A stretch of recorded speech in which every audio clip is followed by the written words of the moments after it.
Okay, so this is the Howitzer project on the Forge. It's a 1980 Scout II Traveler made by International Harvester. There's a bunch of unique things about this vehicle. One being the power plant is a SD33 Turbo Nissan. They only brought about 5,000 into the States in 1980, and after that, International Harvester stopped making Scouts. On top of that, this is a Traveler, so it has a 118-inch wheelbase versus the shorter wheelbase of a Scout II, something similar to a Jeep. So I'm trying to think of what else is unique on this vehicle. Travelers, in 1980, they only made about 6,000 to 7,000 Scouts. So Travelers, I don't even know. This was before computers, so don't even know how many they made. So this was also, there's a lot of problems with this vehicle, like the grille for one is plastic, and this is before they really nailed down high quality plastic, so there's a lot of problems with it. Plus I'm not digging the square headlight look, so I'm going to be converting it to a 70s style setup. This is going to be gone. It's called the Super Scout setup, where it's just a different look. So I just wanted to go over that real quick.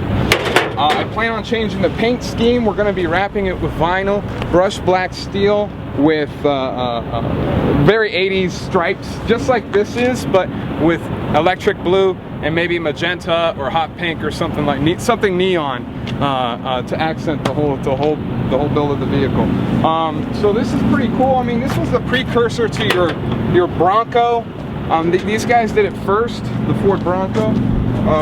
Unfortunately, International Harvester, thankfully, the reason I decided to purchase one was because a lot of this stuff is just no nonsense. They didn't have like special dashes or anything like that. It was all dead simple technology, things that were proven, which is also a fault because they didn't really rust proof their stuff, and there were a lot of problems. There was a lot of opportunities for upgrades that they didn't take simply because of cost.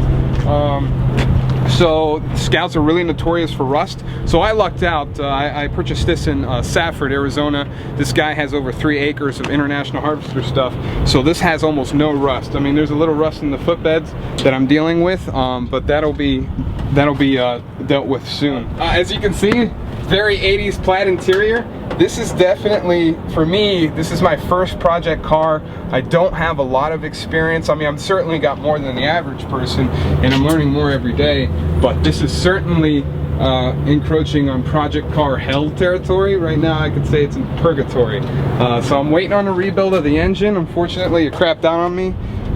They're notorious for cracking the head, which is what I suffered from, and worn out bearings. So the problem with that is you gotta wait. I mean, I really had to find somebody that could rebuild it, and thankfully the guy I bought it from could. Well, hopefully.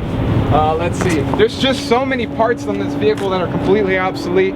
I have to find myself. I'm also dealing with just the abuse of this vehicle. If you could see, like all the these end caps, for one, are pretty rare, and there's a lot of damage here that they tried to fix themselves in a honestly a half-assed manner.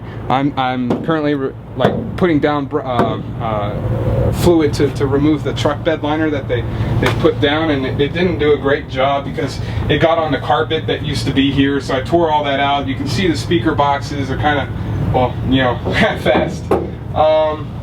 So this whole look is going to be different. It's going to be updated. I'm really excited to get it going. That particular power plant, you can see another mess up here. I mean, they just use a plasma torch to make a hitch, and that's pretty substandard. I mean, it works, but that hardly looks safe or good. I guess that's it. One of the cool things is this doesn't have a B-pillar, which is unsafe. I do plan on adding a cage to it at some point, but this is a fiberglass top, which is different from other vehicles of the era, especially Scout 2s, which had a metal top, steel top, which was very heavy.